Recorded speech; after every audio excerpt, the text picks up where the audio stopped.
आज के इस वीडियो में कक्षा 8 गणित अध्याय नंबर 3 चतुर्भुजों को समझना, इसका जो इंट्रोडक्शन पार्ट है, जो भूमिका है, वो आज हम समझेंगे। देखो, चतुर्भुज को समझना, पहले चतुर्भुज क्या होता है आपको बता मैं देना चाहता हूँ। इसकी परिभाषा क्या होती है चतुर्भुज की?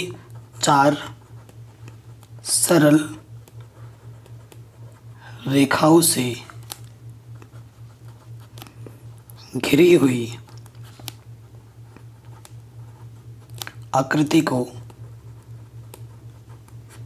4 सरल रेखाओं से घिरी हुई आकृति को चतुर्भुज कहते हैं। ये अगर आपको पता है तो बहुत अच्छी बात है, नहीं पता है तो लिख लीजिएगा। यहाँ पर मैंने एक वर्ड यूज़ किया है जो बहुत इंपॉर्टेंट है, सरल। 4 सरल रेखाओं से घिरी हुई आकृति, जैसे कि ये 4 सरल सीधी रेखाएं हैं। ठीक है, इसका नाम दे दो ABCD। अगर मैं ऐसे बनाऊं तो ये चतुर्भुज नहीं है, क्योंकि ये सरल रेखा ही नहीं है, टेढ़ी मेढ़ी रेखा है, ये नहीं है, जबकि ये है। ठीक है, तो चतुर्भुज किसे कहते हैं? 4 सरल रेखाओं से घिरी हुई आकृति को हम चतुर्भुज कहते हैं।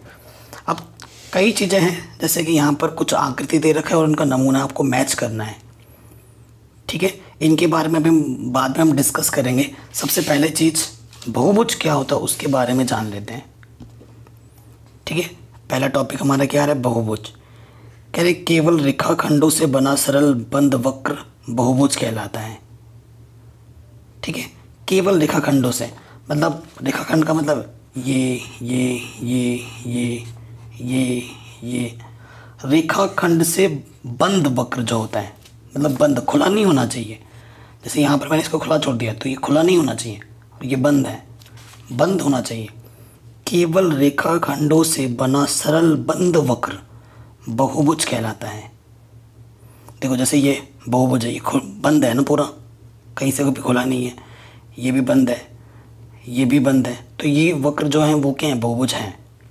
ये नहीं है, देखो ये यहाँ से खुला हुआ है, ये यहाँ से खुला हुआ है, ये यहाँ से खुला हुआ है, तो ये बहुभुज नहीं है।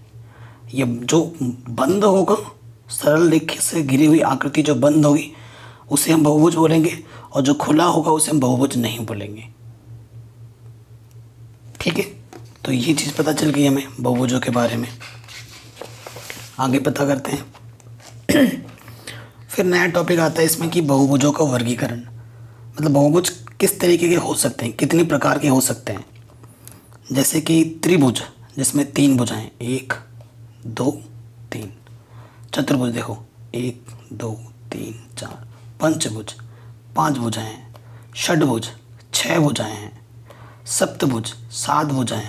अष्टभुज 8 भुजाएं हैं। ऐसे ही 9 भुज 10 भुज चलता रहेगा। लास्ट में लिख दिए n भुज। ठीक है, बहुभुजों का वर्गीकरण पता चल गया। जितनी भुजा होंगे वही नाम होगा। 3 होने पे त्रिभुज, 4 होने पे चतुर्भुज, 5 होने पे पंचभुज, ठीक है, 6 होने पे षड्भुज, ऐसे चलता है। अगला जो पॉइंट हमारा है वो है विकर्ण। विकर्ण किसे कहेंगे आप? देखो, क्या होता है, किसी बहुभुज का विकर्ण उसके किन्हीं 2 शीर्षों को जोड़ने पर प्राप्त होता है। ठीक है, लेकिन किन शीर्षों को? जो आसन्न शीर्षों को छोड़कर। देखो, आसन्न शीर्ष क्या होते हैं वो मैं बताना चाहता हूँ। आसन्न, इस वर्ड का मतलब जान लो। इसका मतलब क्या होता है? आसन्न, जैसे यहाँ पर है, ये यहाँ पर है, एक ही जगह पे दोनों है, तो ये आसन्न शीर्ष है। इनको छोड़ने से नहीं मिलेगा। ठीक है, आसन्न शीर्ष को छोड़कर, जैसे ये वाला है, ये इस पॉइंट को छोड़कर ये वाला है, इन दोनों को मिला दो तो ये विकर्ण बन गया। ये HQ मेरा क्या हो गया? विकर्ण। ये जैसे ये PR मेरा क्या हो गया? विकर्ण। जैसे ये इसमें देखो DA विकर्ण है, EC विकर्ण है, DB विकर्ण है, EB विकर्ण है।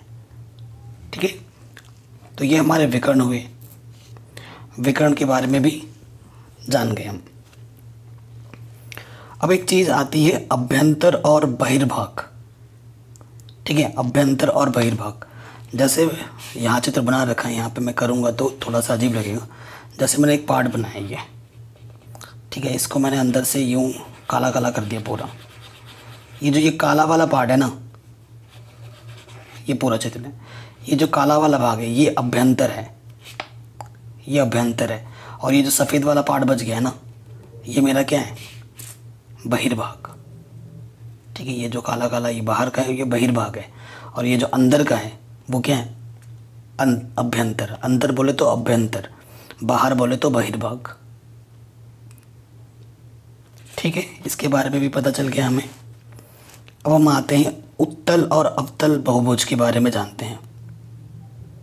बहुभुज तो हमने जान रखा है, उत्तल बहुभुज क्या होता है, अवतल बहुभुज क्या होता है उसके बारे में जानते हैं। उत्तल को अंग्रेजी में बोलते हैं कॉन्वेक्स और अवतल को अंग्रेजी में बोलते हैं कॉनकेव। कह रहे हैं यहाँ पर कुछ उत्तल बहुभुज और कुछ अवतल बहुभुज दिए गए हैं। ठीक है, अब इसके बारे में पता कैसे करेंगे कि कौन सा उत्तल होगा और कौन सा अवतल। देखिए यहाँ से पढ़े, जो बहुभुज उत्तल होते हैं उनके विकर्णों का कोई भी भाग बहिर्भाग नहीं होता। ठीक है, तो देखो अगर आप विकर्ण बनाओगे ना यहाँ से, तो विकर्ण बनाने पे कुछ बाहर नहीं जा रहा है, तो विकर्ण बनाने पर अगर बाहर ना जाए तो वो चीज़ होती है आपके उत्तल। तो यहाँ पे कोई सा भी विकर्ण खींचोगे तो देखो अंदर ही अंदर रह रहा है, अंदर ही अंदर रह रहा है ना, कोई सा भी विकर्ण खींचो अंदर ही अंदर रह रहा है। तो जब विकर्ण खींचने पे चीज़ें अंदर ही रहती हैं तो वो चीज़ होता है आपका उत्तल बहुभुज। अब यहाँ से देखो, अगर अब मैं विकर्ण खींचूँ, ठीक है, ये वाला पार्ट है, एक बिंदु ये है, ये भी एक बिंदु ये है। अब यहाँ से मैंने विकर्ण खींच दिया तो ये हिस्सा तो इसके पास है ही नहीं। इस बिंदु को और इस बिंदु को जब मैंने मिलाया, आसन्न शीर्ष भी नहीं है, आसन्न भी नहीं है, तो जब मैंने विकर्ण बनाया तो ये चीज़ें तो इसके पास है ही नहीं, बाहर आ गया। उसी प्रकार देखो यहाँ से और इसको मिलाओ, ये वाला हिस्सा बाहर आ गया।